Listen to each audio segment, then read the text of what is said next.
Good morning. Happy Sabbath. It's a beautiful day, and we would love to start this part of our Sabbath school this morning with just a short song.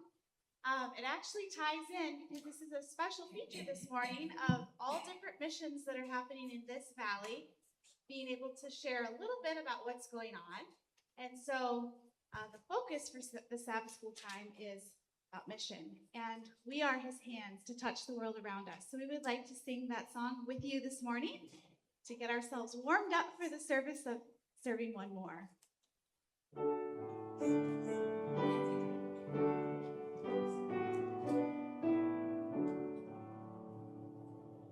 We are his hands to touch the world around us. We are his feet to go where he may lead. We are his love burning in the darkness. We are his love shining in the night. We are his eyes to see the need in others. We are his voice to tell of his return. We are his love burning in the darkness. We are his love shining in the night.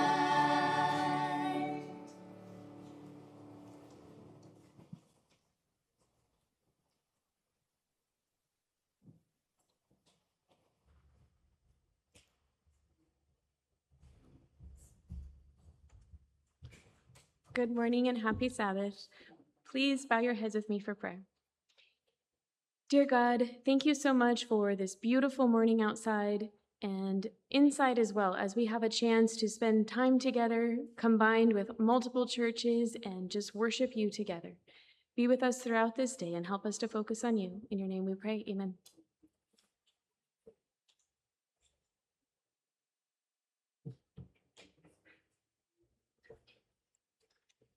Good morning. As we continue this highlight weekend, Camp Meeting 2026 right here in Wenatchee. Welcome each one of you that are here in person and those of you that are online as well. Considering Jesus. I can't think of a better theme for this weekend. And as you think about service, that's why we serve, because we love Jesus. And so we have several ministries here this morning, local ministries that are making an impact, some in the local area, some even throughout the world, but locally driven ministries. So we're thankful to have Pastor Richie Brower here to lead out in this time. And thank you for doing that.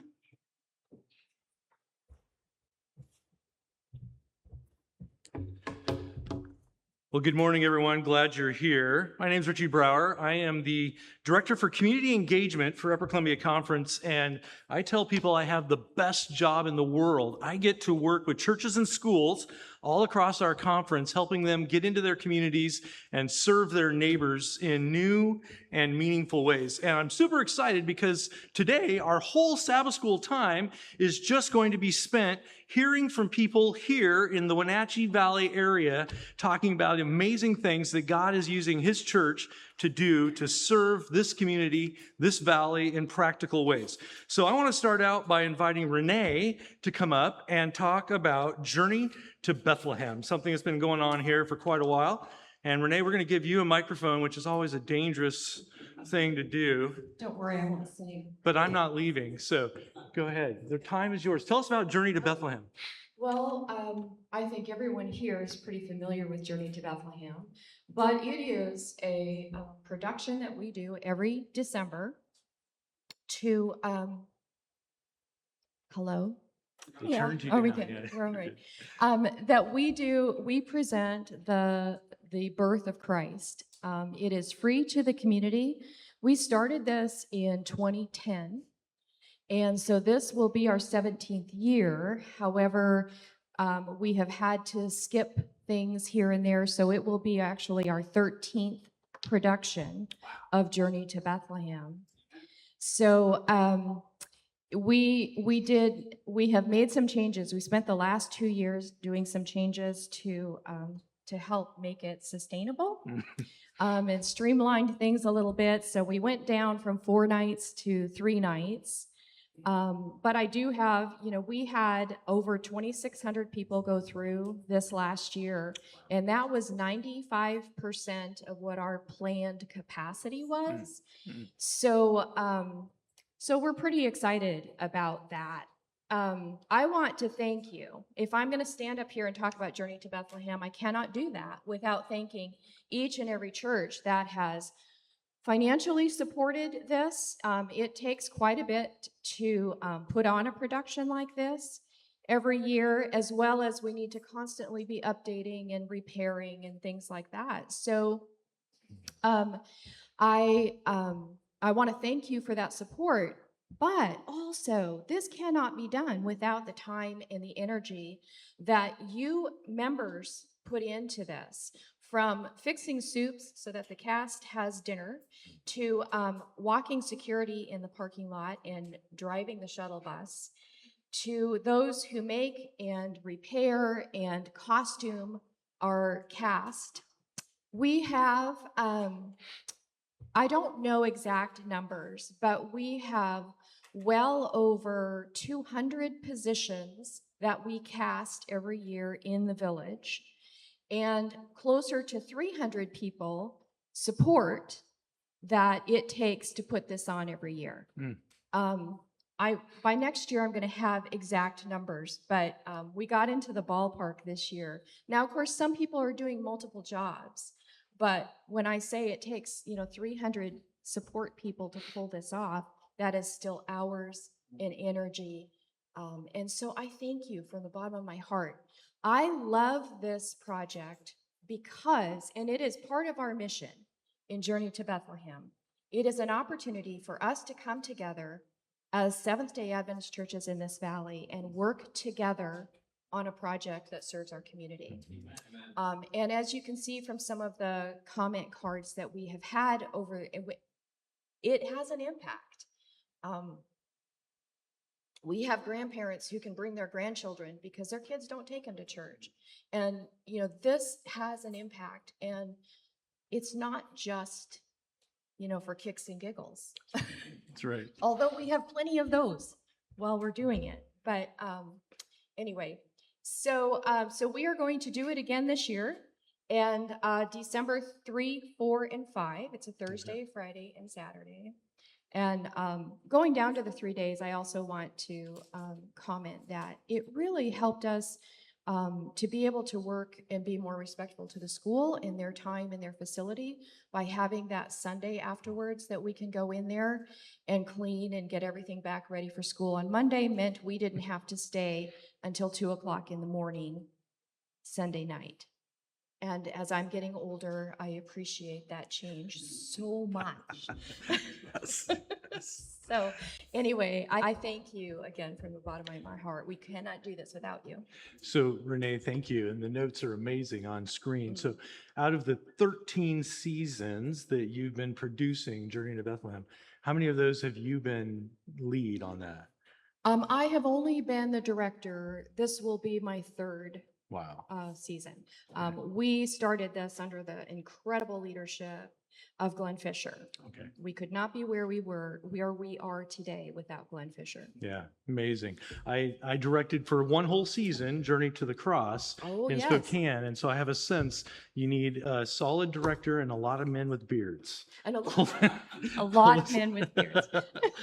Thank you so much. And let me ask one more question before I let you go. Out of the last few years that you've been leading and participating for a lot of years, sounds like, what's the most meaningful, why? What's your why? Why do you keep doing this? That's a lot of work. Why are you still investing? I think that answer is going to be different for everyone who participates. And because I started out in 2010 working in costumes, so I have always been a part of the crew, not the cast. And so I have to say, it is coming together with the church members and coming together with community members that want to participate, Yeah. and just building friendships and working together. There is something about being a piece of a larger picture. And for me personally, I love that. I want to be a piece of a larger picture. Awesome. I think a lot of us do. Thank you so much for your time and commitment and sharing about Journey to Bethlehem. Appreciate it. Up next, we have Karen with After the Storm Care. I've got their sticker right here that I snuck off their table this morning. They've got more for you and a lot of good information. So, Karen, would you just tell us about, I think you've got a presentation, share about After the Storm Sure. Care. Do you mind if I use the podium? Please, I will move over here. We'll share. Can I use this microphone? If you would rather, yeah. Thank you. Here, let's get it to you. Thank you. Good morning. Happy Sabbath. My name is Karen Fisher, like you said. Before I tell you about After the Storm Care, make sure my clicker is working. Oh, it's Yep. there. All right. Come back. Okay. All right. Before I share too much about After the Storm Care, I like to read a quote from Prophets and Kings, page 277. She wrote, "The time is at hand when there will be sorrow in the world that no human balm can heal. The Spirit of God is being withdrawn. Disasters by sea and by land follow one another in quick succession. How frequently we hear of earthquakes and tornadoes, of destruction by fire and flood, with great loss of life and property. Apparently, these calamities are capricious outbreaks of disorganized, unregulated forces of nature, wholly beyond the control of man. But in them all, God's purpose may be read. They are among the agencies by which He seeks to arouse men and women to a sense of their danger, and that would be to their eternal danger, their spiritual danger. So that is why After the Storm Care exists. We're a nonprofit ministry that reaches out to people who have been affected by natural disasters in the states of Washington, Oregon, and Idaho, especially those who are displaced from their homes. We are run by volunteers only and run on the donations of, or we're donor supported. We've only been in existence a little over a year, but even so, we've been busy. So I'd like to share a few examples of things we've done. Let's see if we get that going. It worked a minute ago. Go ahead and do the next slide, Jerry Lynn. Oh, oh, okay. There you go. Last August, there was a fire in Athol, Idaho, called the Sunset Fire. This is Rick. He and Isabel lost their home, lost his machine shop, which was his form of employment, and they just lost everything as a fire came through their property. Really, I think he only left with his wallet and a little bag of money, and she wasn't home at the time. So that's how how fast the fire came through. If you'd like to learn more about their story, you can visit our website, and there's a blog where they've written their story up for us to share. This is another picture of their property. And in September, so it was just a few weeks after the fire, Glenn and I went up to Athol, Idaho, and met them. We were able to give them our emergency backpack kits and hear their story and pray with them. We are still in contact with them, which is such a blessing. Also, the Athol, Idaho church has reached out to them with a care basket. And that's one part of our mission as well, is to connect the area Adventist churches with those in need. So last December, do you remember the atmospheric river and the Pineapple Express that came through? And it hit Western Washington especially hard. This is a picture of a neighborhood in Cedral Woolley, and we went up there to Cedral Woolley and we set up in a parking lot in front of a grocery store, and we were able to give out the emergency care kits and children's clothes and hats and blankets. One of the families that we met, or one gal that we met, Summer, this is actually her neighborhood. She shared this picture with us. And this is a picture of inside her home. You can see the TV to the right there, mounted on the wall, and the wood stove kind of back behind it. They had probably, I don't know, 3 or 4 feet of water in their house. Her husband also, his place of employment was flooded too, so they were without employment for a while.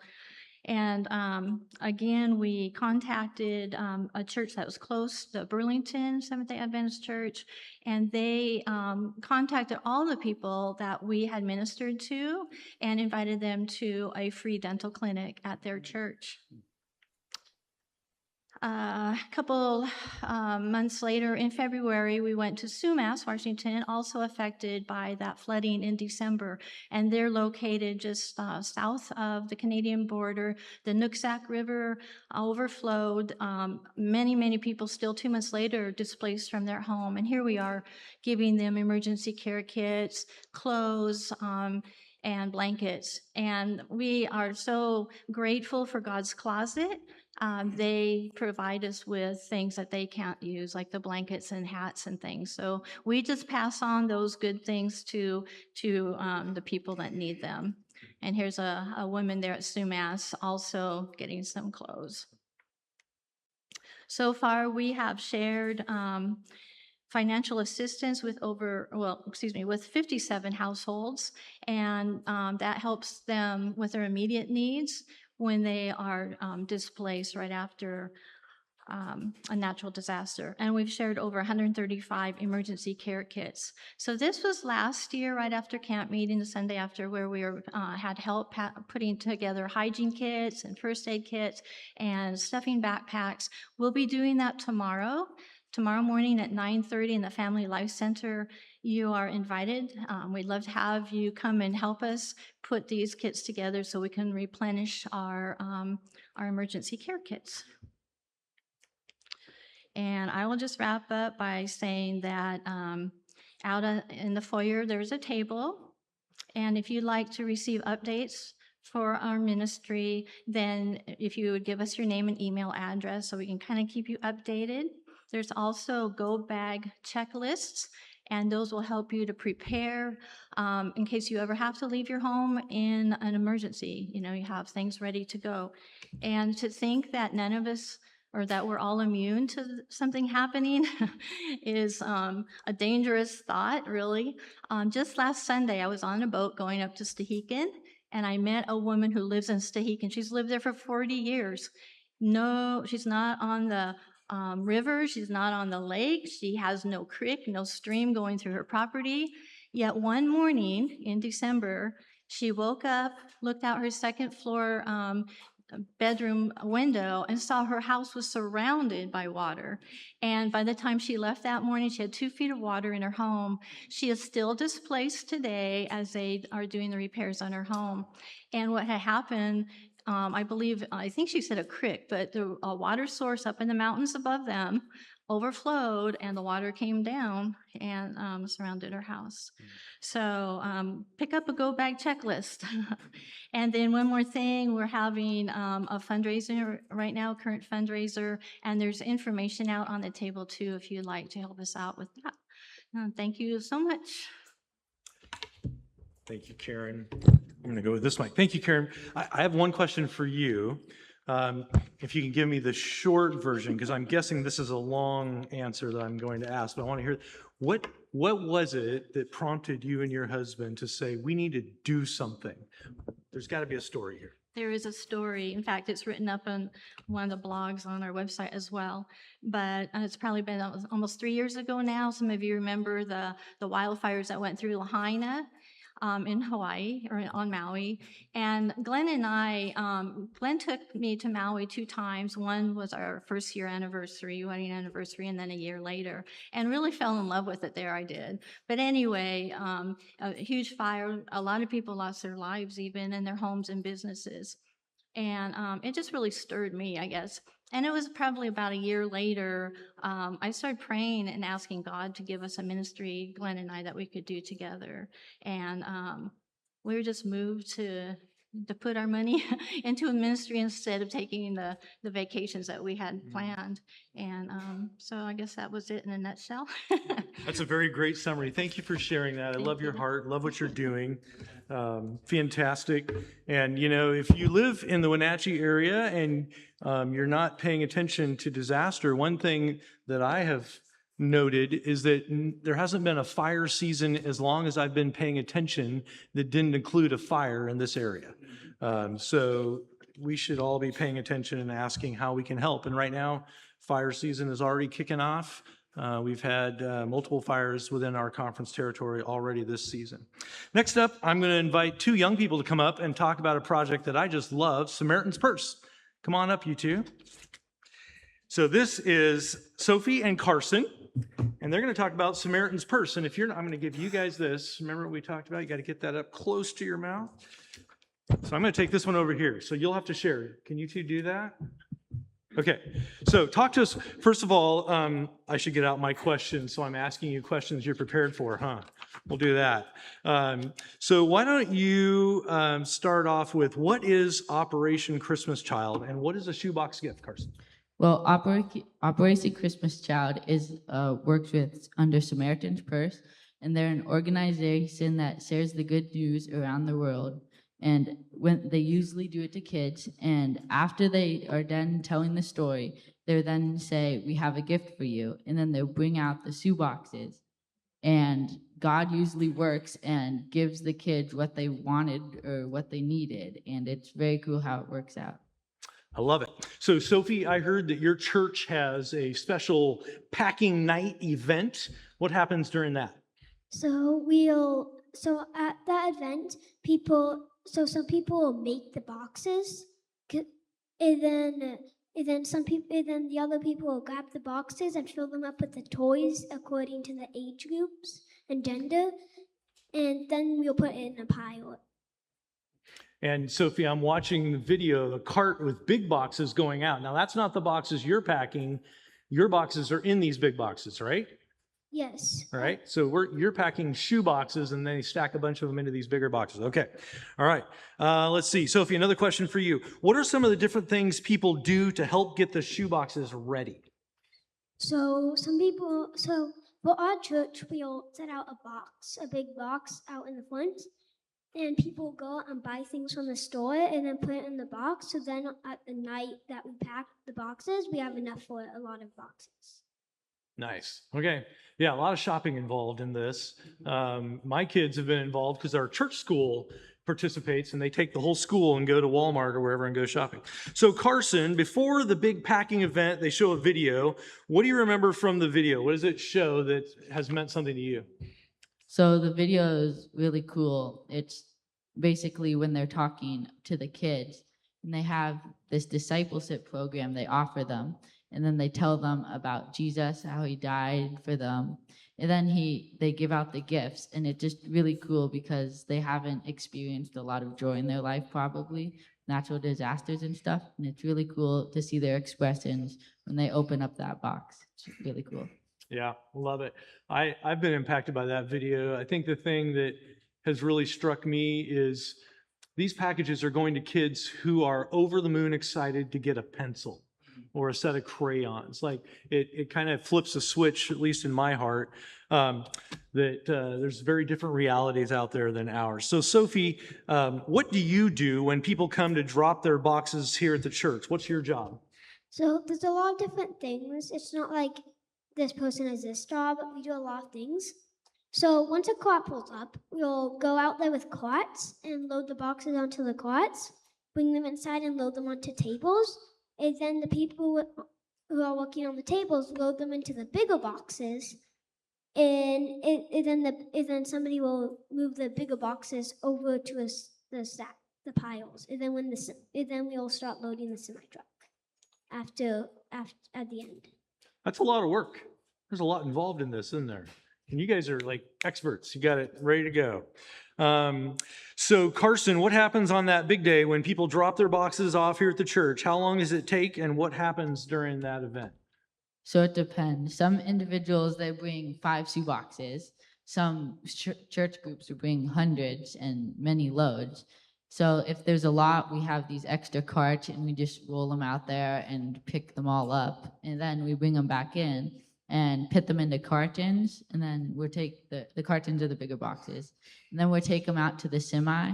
And so it really depends on how much they're dropping off. I love it.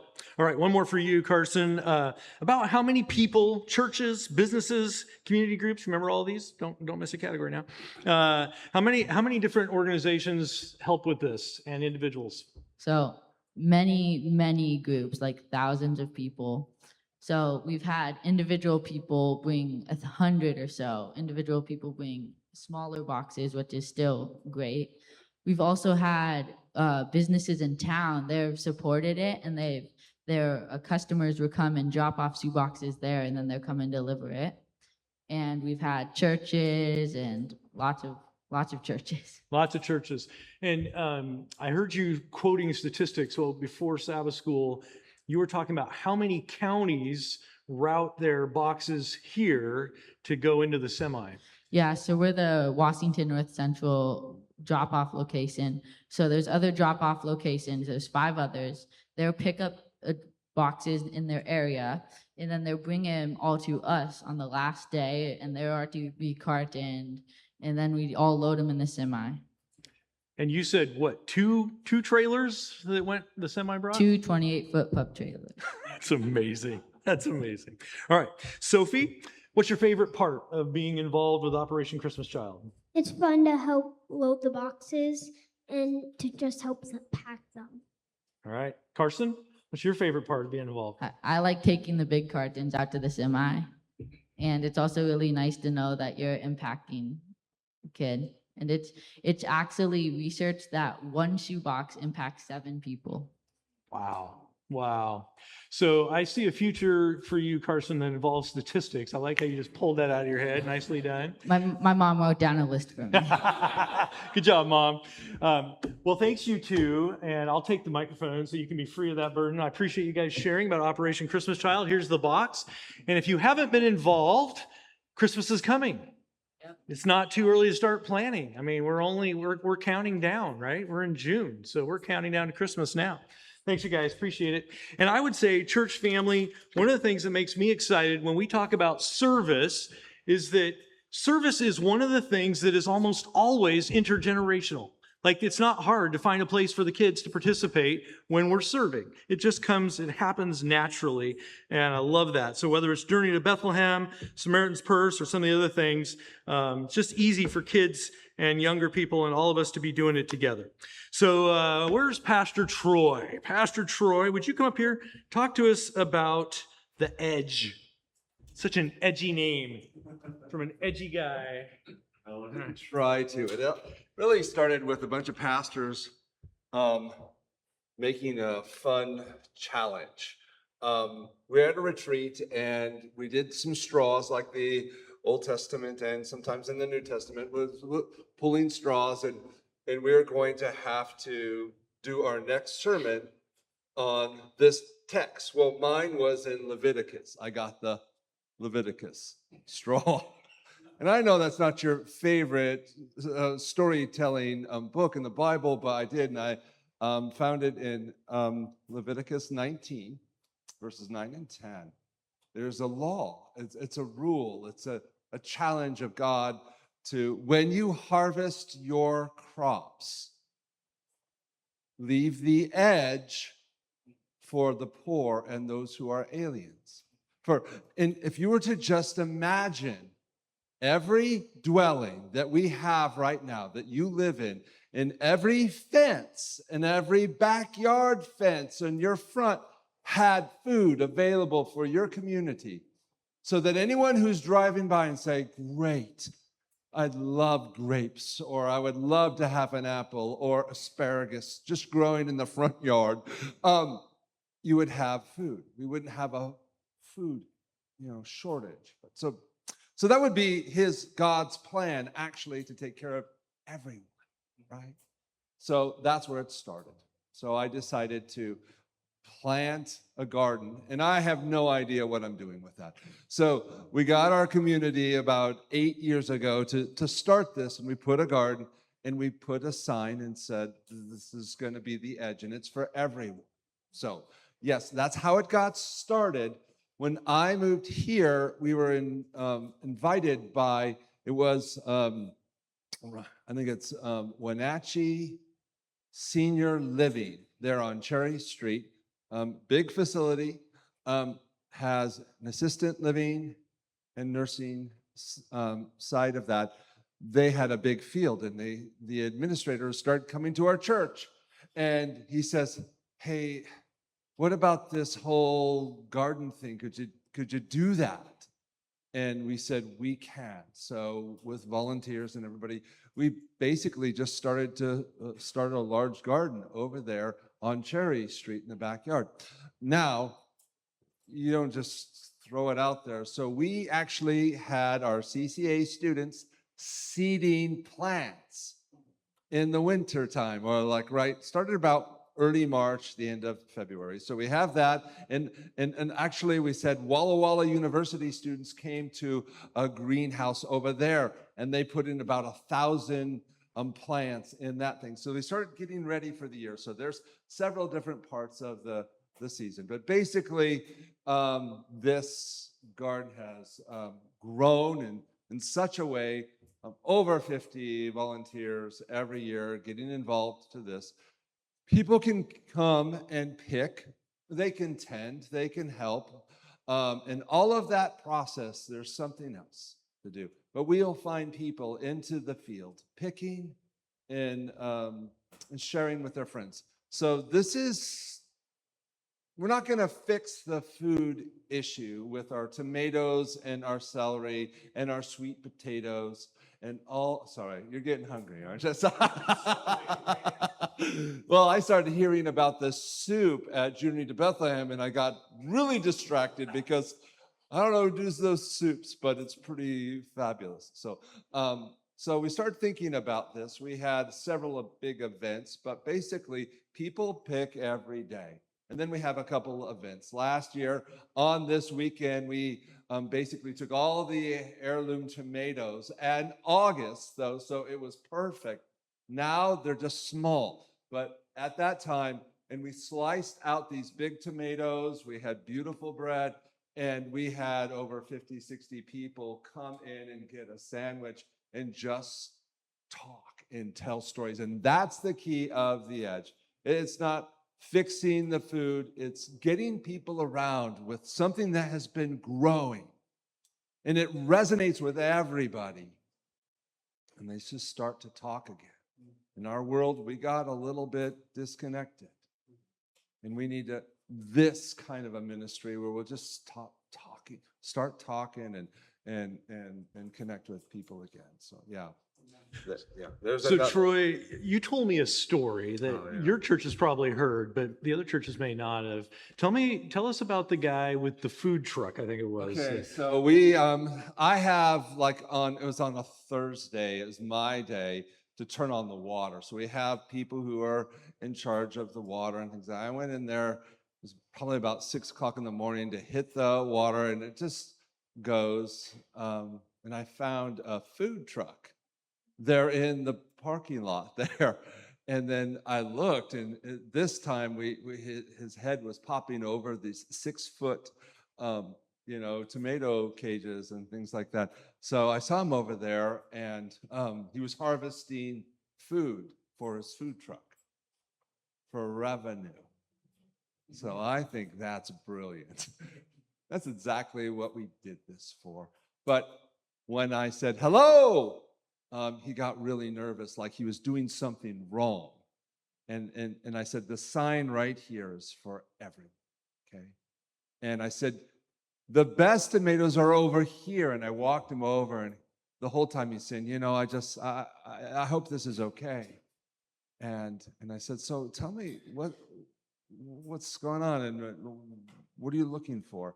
Because we got our peppers over there. He says, no, I just want you to let you know that I have this business, and I do okay most of the time, but I got these 3 kids at grades 6, 8, and 9, and they all play athletics. And if you know that, they have to get shoes for everything that they have to do. And he says, at the end of the month, he says, I don't have enough. And it says, when I get some tomatoes and peppers and things like that, it just helps us to make like it even. And I said, this is exactly what this is for. And you know what? God is going to grow more and more tomatoes and peppers and things like that. So keep doing it. And he says, no.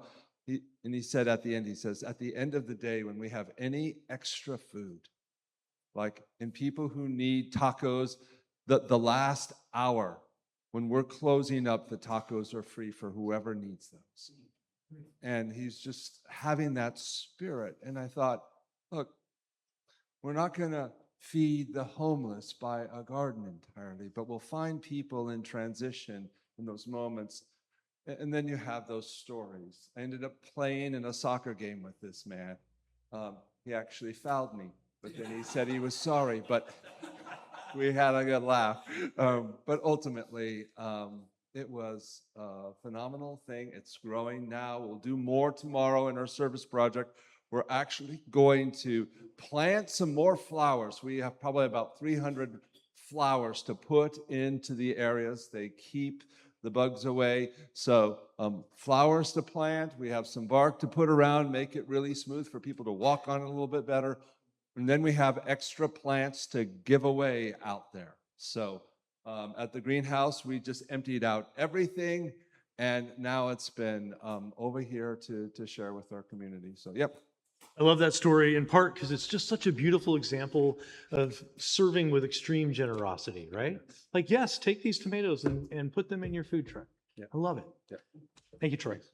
All right, up next, I am looking for Renee again. Renee, would you come back up and talk to us about Doris's place? I think I got it right, thanks to your, yes, she set me up well. So I am here in place of Tamara Steffen. The person who deserves the respect for starting this is Tamara. Doris's place is named after her grandmother, whom she cared for at the end of her life when she had dementia. Doris, that is, not Tamara. So she has had this dream, if you will, on her heart for years. And the Lord has been working, and Tamara, as a social worker, got more and more in contact with people who could help. So we are actually kind of part of a franchise of Old Friends Club. It's just the Wenatchee chapter is called Doris's Place. So this is an activity center. We meet every Friday for 4 hours. So it is an activity center for families who are dealing with dementia. It is a respite program so that their loved ones can have a break. We play table games. We start the day with tea time, have a little snack and play some table games. They do a little trivia. They always have an exercise session. They do other movement games. There's always an art project. This last week, Tamara found an app that would take a photo and turn it into a coloring page. So they came in to color a page that was a picture of them. It was darling, and I think that has to be so special for their family members that they took that home too. It just was lovely. I mean, my part is small. I fix lunch. But we have just beautiful volunteers that have had, many of them have lost their loved ones to this disease. So they are kind and they are patient and they just love our members. Our capacity would be 12. We have 8 right now. And we started this in March and have already lost 2 of our members. But that is the reality of the disease.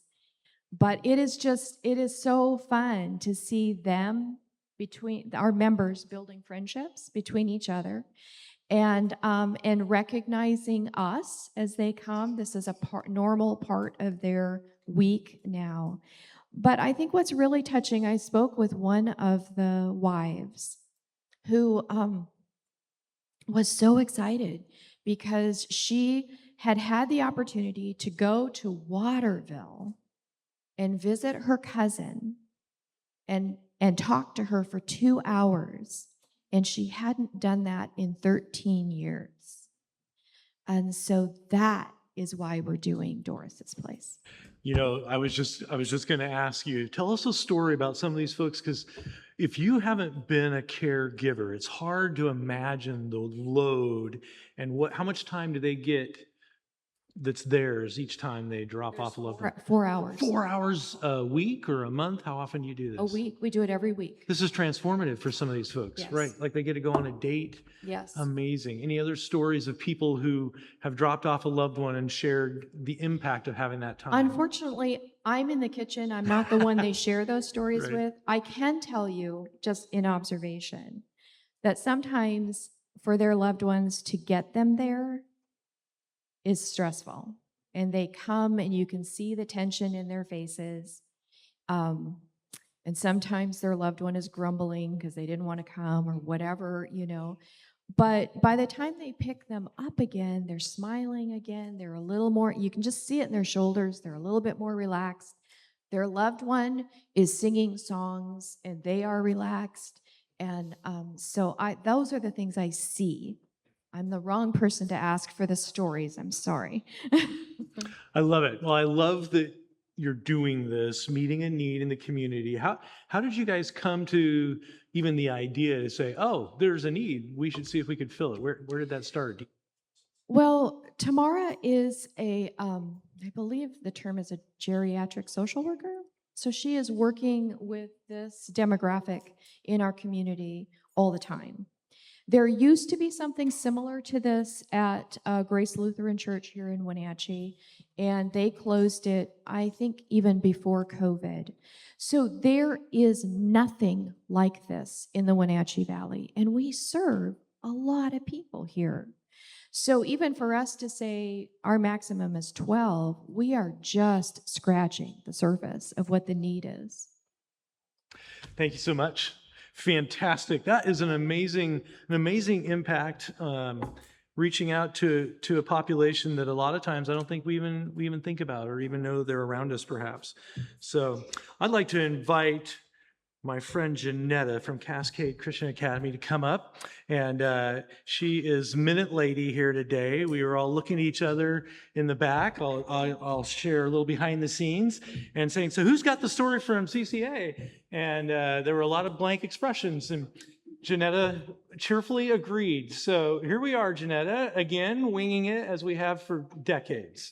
It's good to be doing this with you again. Feels like we're back at camp. So tell me. As long as you don't make me do a skit with you. Oh, now that you brought it up, okay, all right, not this time. So 8th grade, you're teaching 8th grade at CCA, and you guys are doing some service projects. So I said I'd be nice to you and just let you go wherever you want. So this is your turn. At Cascade Christian Academy, we have a week called Make a Difference Week every year in October. And the high school typically goes up to Camp Seneca and works up there. The middle school goes wherever in town that I find a project for them. This year they were picking up shrubbery and things at Grace Home, if you know what that is, in East Wenatchee, and helping the people there. And I just had been part of CCA as the resource teacher and have been helping with this week every year. Then when I started 8th grade, I went and asked Stephanie Gates, and I said, I feel like 8th grade should do a little more community service than this. Is it okay with you if I require it for Bible class? So it is a large chunk of their Bible grade, so they are forced to do it. And at the beginning of the year, it often feels forced to them, and you can tell. The first quarter projects, especially my first year, I think about half the class said, oh, I picked up trash for 2 hours. And we chatted about what more meaningful projects they could find. The requirement is to work for 2 hours, for someone in the community other than your own family. I remember I had a student that asked if he could just bring his grandfather water anytime he asked. And I said, no, that one doesn't count. You should do that anyway. And then they have to take pictures of themselves doing the project. And then their least favorite part, I believe, is presenting. They have to present to the class and tell them what they did. So, of course, as some students began branching out and doing more than picking up trash, the others saw that, and it's gotten to be very creative. Some students have helped with Operation Christmas Child and Journey to Bethlehem and the Edge and the pantry you have here. I don't know if that's part of the Edge or not. Some have helped with God's Closet at the East Wenatchee Church. Worked at the Humane Society. They've worked for Serve Wenatchee. Here, Caleb is actually working at Teen Pathfinder Mission Adventure.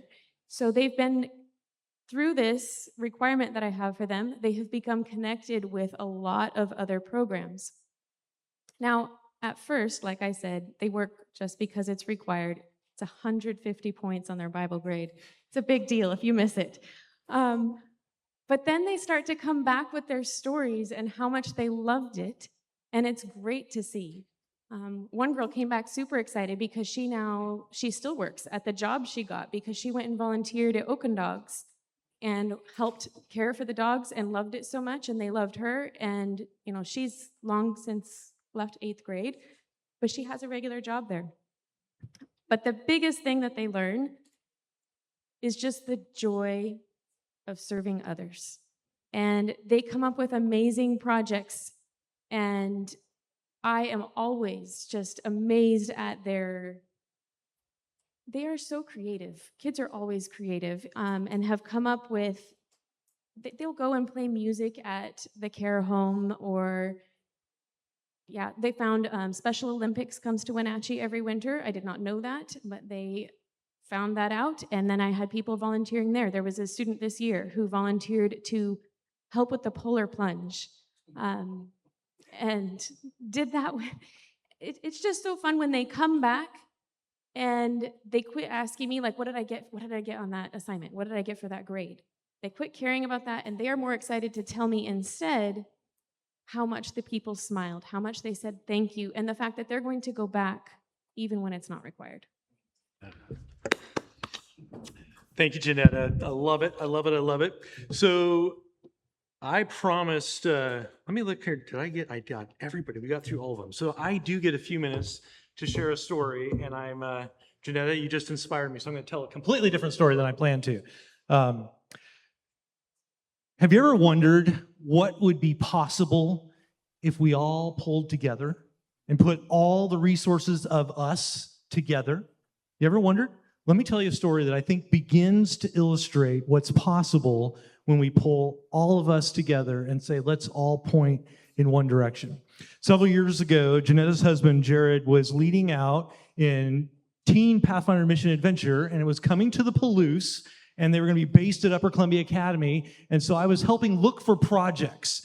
And because we'd begun doing projects in the communities of the Palouse, I'd made friends with my local town clerk, and we'd done a bunch of Pathfinder things in Fairfield. And so I reached out to Cheryl, the clerk in Fairfield, and I said, I've got a group of volunteers coming to the area for spring break, and we need projects. Could you send an email to your counterparts in the other communities here on the Palouse and ask them if they have projects in their communities? And she wrote the most amazing email. It included lines like, if you ever wanted a group of volunteers in your community, this is it. That's part of her email that she sent out. Only one clerk responded. Her name was Eliza, from a little town of Tico, Washington. And some of you have heard me talk about Tico, and you're like, we're done hearing about Tico. But I'm not done talking about Tico because the story's not over, and you'll hear why. Because just Sunday, one more piece fell into place in Tico. So met Eliza, and Eliza says, we have a lady in Tico who she just needs a ton of help in her yard. And so the Pathfinders went down there, and I actually didn't go down to Tico that time. I saw pictures. This woman had a wooden fence that was just falling down along one side of her property. She had Italian prune trees that had grown and grown and grown like they do and just taken over her whole yard. And the Pathfinders went in, teen Pathfinders, and they just went to work, started cleaning it out. They tore down the old fence, they built her a new one, and then they started tearing out the Italian prunes. One day, one of the neighbors, I think it was actually Eliza's husband, stopped by, walked up to Jared, handed him the keys to a skid steer, I think it was a skid steer, and said, bring it back when you're done. And all of a sudden we had power equipment and we could go further faster. Well, the Pathfinders gave this woman an extreme yard makeover that year. And that was the beginning of our interactions in Tico. Then we came up to camp meeting and our president, David, said, we want to do some service projects. And so I called Eliza, you got anything in Tico? And we took the youth down. And then the next year we took a whole busload of adults down. And there are pictures and videos that are playing out in the lobby where you're looking across the street at a house that a few years ago you couldn't even see the house until the Seventh-day Adventists showed up and pruned it. And now, ta-da! There it is. And the house next door, guess what? Same thing. Couldn't see it. Now you can. And so we kept going back and back. And then one day I had an idea and I went to Curtis Anderson, the music voice teacher, choir teacher at UCA, who's also in charge of Hope Task Force. And I said, what would you think of adopting Tico for a year or two? He says, well, what does that mean? I said, what if we sent a bus load of kids to Tico every time we did Hope Task Force? And he said, I love it. So we set up a meeting with Eliza and the mayor, Roy, and the pastor in the area of the Farmington Church. And we all sat down in town hall and we're talking about what would it be for UCA to adopt Tico. And finally, at one point, the mayor, who's kind of an old German farmer, he looks at me and looks at us and he's like, so what are we talking about here? And I said, Mr. Mayor, what if, just imagining, what if 2 years from now, there was not one house in Tico, Washington that needed paint? And he sat back, he went, okay, I got it. And so we kept talking, and a little bit later, he leaned forward and he points his finger at Mr. Anderson. He says, you brought your musicians to our community years ago, and you did a concert in our theater. And Curtis says, yes, we did. He says, you need to come again. We're like, all right. And so we started talking, when can we do this? Well, we kept going. We started bringing, the bus would roll in 4 times a year. A busload of teens would roll into Tico, Washington. And we started weed whacking here and pruning there and painting over here. Do not take a group of freshmen to paint City Hall. Lessons learned. I spent a lot of time cleaning carpet after the bus left. But they started making a difference, and the people of Tico started noticing. And we just kept showing up and showing up. And then last year at Christmas time, in the Empire Theater, Upper Columbia Academy brought all their small groups and their instrumentalists and their vocalists, and they did a free Christmas concert for the community. After the concert was over, a lady came up to me and introduced herself and said, hi, my name's so-and-so. I'm a council member here in Tico. And I immediately went, oh, because there's been a lot of interesting politics going on while we've been working there. And she said, I did not choose to join the Seventh-day Adventist Church, but I trace my spiritual heritage to Vacation Bible School at the Seventh-day Adventist Church in Farmington, just a few miles down the road. And I thought, wow, amazing. And then last fall, I called down to Tico, just following up on one of our service days down there. And Eliza said, did you see the ad? And I said, what? She said, did you see the ad in the newspaper? Did you see it? I said, I didn't know there was an ad in the newspaper. She said, oh, I'll send you a picture of the ad. She said, Mayor Roy took out an ad in the local newspaper. It's based out of Colfax, if I remember right. Took out an ad in the local newspaper saying thank you to Upper Columbia Academy. He paid for it out of his own wallet. And she sent me a picture, and here's this beautiful black and white ad with the iconic bridge that is kind of the symbol of Tico, and it said, to the students and staff of Upper Columbia Academy, thank you for your, and he goes on to describe their service and the impact that it's making in their community. But it didn't stop there. Last fall, we were going back down to Tico, and again, we're thinking about what's possible if we bring all of us to bear on this. We're going down to Tico with Hope Task Force, and typically the city lines up the projects for us. They send me a list of names, addresses, phone numbers, what they need done. And then I'll go down a few days in advance. I knock on every door, introduce myself, and just say, hey, we're bringing some volunteers here in a few days. Can you show me what you need done? That way, when we show up, we actually have the right tools. And I take pictures, and I send those to the team at the academy so that they come and they're ready to go. And so as I'm going around last fall, going around knocking on doors, I'm realizing, boy, home after home, as they're showing me what they need, they're saying, what I really need, and they point over here or over there, I really need that trash hauled off. Well, when you think about what happens when our finances begin to shrink, one of the things we can't afford sometimes is to haul off garbage, right? And so what do? Piles up. And so people started, person after person, saying, I really need that trash hauled off. And I thought, this is more than a dump trailer worth, which is what we've had in the past. And then there was one home I knocked on her door, and I called her and didn't get any response. And just as I was leaving town, my phone rings, and it's this one lady that I hadn't been able to contact. And she said, Richie, what I really need is I need trash hauled off. And I said, how much do you have? She said, it's a lot. She said, I own my home here in Tico, but a few years ago, I left for 2 or 3 years and went to California, and I let family members live in my home, and they were hoarders. And when I came back, my entire basement was full of garbage, and it was all the way up the stairs into the living space upstairs. She said, I've been working for 6 months to get it out of the house and into the garage. I said, well, how much? She said, there's probably 8 pickup loads. I said, okay, we'll take care of it. So I called, the next call I made, I called City Hall because we'd been working together for some time now. And I said, hey, I need to park a dumpster at City Hall on Wednesday morning. Is that all right? Can we do that? And they're like, sure. In fact, we can order it for you. Would you like us to? I said, oh, that'd be great. And they said, do you want a 25-yard dumpster or a 40-yard dumpster? And I almost said 25 yards because it's my budget. And then I thought, nah, let's go 40. At 9:15 or so, just as the bus was rolling in from UCA, the trash company was dropping off a 40-yard dumpster by City Hall in Tico. By 1 o'clock that same day, that trash dumpster was full to the brim.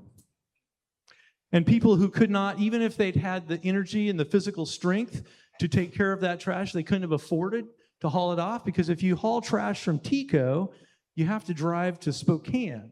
That's the nearest place. It's about an hour to the dump just to do it. And then you got to pay to dump it. And so we were able to take care of that and help those folks out. And we just did it again here in the last few weeks. Another lady who just had a yard just full of stuff. And the kids rolled in there with staff. And by the time they left at noon, she had a yard that looked beautiful again. So I was down in Tico just last week finishing up that particular lady's job. I had to rent a dump trailer and go grab what was left there. And before I left town, I stopped by City Hall to say hi to the new clerk, and the mayor was sitting there. And as he and I got talking, I said, how are things going? And he was telling me they'd had some flooding recently. And then he looked at me and he said, hey, Richie, how long does the graduation last at UCA on Sunday? And I said, yeah, it's usually done by noon. And he's like, oh, okay. And I said, are you going to come? He said, well, I got an invitation, and I think I'd like to come to graduation. So who knows what God is up to? But last Sunday, the mayor of Tico was at Upper Columbia Academy's graduation. What's possible when we start putting all the pieces together? We put the kids to work.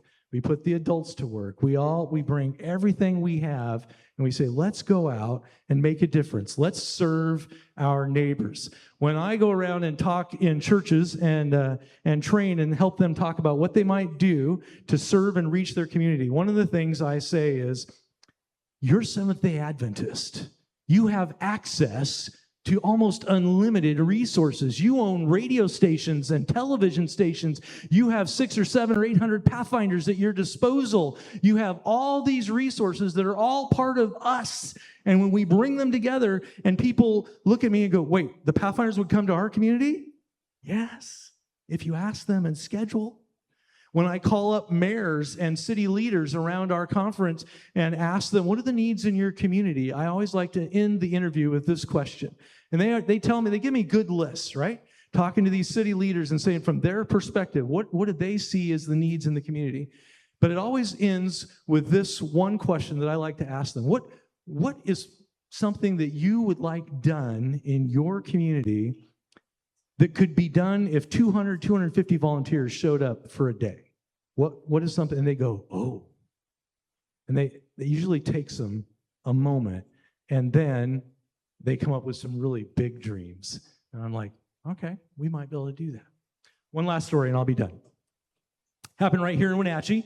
Several years ago, we were bringing the Pathfinders to Wenatchee for a Pathfinder Fair in the spring, and I was working with one of your members here at the Wenatchee Church, Eric Barber. I said, Eric and Amber, I need some projects so that we can go out and serve. And they started looking around town, and it turned out that the weekend the Pathfinders were here was the weekend that the U.S. Postal Service had their Stamp Out Hunger food drive, right? And so Eric connected me to a lady who was part of the Christian Food Bank here in Wenatchee, and said, call her up. And so I called her up, and I said, hey, my name's Richie. I'm with the Pathfinders. And she said, the what? And by that point, I was used to answering that question with community people, right? And I said, we're a group of kids, da-da-da. And I said, we'd love to help. What can we do for you? And there was a pause on the other end of the line, and she said, well, we might be able to use 5 or 10 kids. And I said, wait. I said, tell me what you've got going on. Like, what's happening? What could we do? And then she says, well, we haven't done the food drive for a couple of years because of COVID, but on that weekend, we're doing the food drive, and the last time we did it, it took our volunteers 5 months to sort all the food that came in on that one day. And I said to her, how would you like to have it done by 5 o'clock? And she said, really? I said, if you'll let us, we'll have it done by 5 o'clock. So that afternoon, we arrived, a whole bunch of Pathfinders and staff, way more than should have been fit into that old brick building, I'm sure. And we went up the service elevator to this floor where they were going to be sorting all this food. And it was complete bedlam. The Postal Service drivers would pull up on the curb down below, and they'd start unloading all these bags of groceries, and Pathfinders were down there putting them on scales and weighing them, and then they'd load them onto a flat cart, and they'd roll the flat cart into the elevator would go up 2 or 3 floors, and then it would roll out the door, and instead of starting the sorting where the cart came out of the elevator, it had to go through the whole crowd of kids to the back end, and they're just yelling and screaming and tossing cans and everything else and getting it all sorted. And then it would start to sort its way back. And they wanted us to sort by type and expiration date, I think was what our goal was. They started sorting. The kids were laughing and yelling and just having the time of their lives. And they were moving through it so fast. The lady that was my contact, her boss, the head of the ministry here in Wenatchee, well, he was on vacation because there was a family wedding that weekend. And she called him up. She said, you've got to come see this. He came down that afternoon. I'll never forget. He walks in, and it wasn't just him. He brought his family with him. So, here comes the wedding party, up the elevator, out onto the floor, into the middle of this complete pandemonium. And he gets the biggest grin on his face. He literally climbs up on a table, pulls out his phone, and starts to videotape the chaos of all these Pathfinders sorting food. At 5:15 that evening, we locked the doors on their building, and Pathfinders had sorted every donation that had come in, 17,000 pounds of food. What's possible when we put everything we have focused on one target, serving our neighbors with extreme generosity? Upper Columbia Conference has a legacy of service, from ACS to Pathfinders, disaster response. And you folks here in the Wenatchee Valley are living it with gusto and excellence and creativity. And it's so fun to hear the stories of what's happening here. Thanks for being a part of that. And remember, you can continue to be a part of that on Sunday morning when we come back for more service activities. So thanks for being with us for Sabbath School. Pastor Dan, I'm going to turn it back over to you. Do you want me to do or say anything before I exit the stage? I'm going to have prayer because Dan told me to. Father in heaven, thank you so much for these amazing stories. I am energized and excited to hear of the scope, the creativity, the innovation, and the reach of ministry in this valley. God, we pray that you will bless our seed sowing, that you will bless these efforts with connections, that hearts and minds will be opened, that we will be changed as we serve, and that you will bring others into our family because they are so drawn and attracted to the image of you, Jesus, as we serve them. In Jesus' name I pray. Amen. Yes, we have a short break here, actually a little longer than I thought, but maybe we'll start a little early, but 11 o'clock actually, if we're live streaming, so 11 o'clock, we'll gather back in here. And those of you that are able to scoot when you come back from restroom, whatever, scoot towards the middle and leave the aisles open. Obviously, some of you need to be at the aisle, and I get that, so feel free to stay there. But thank you so much for being here this morning. And feel free to check out the booths out there during this break time, and we'll get our worship service started at 11.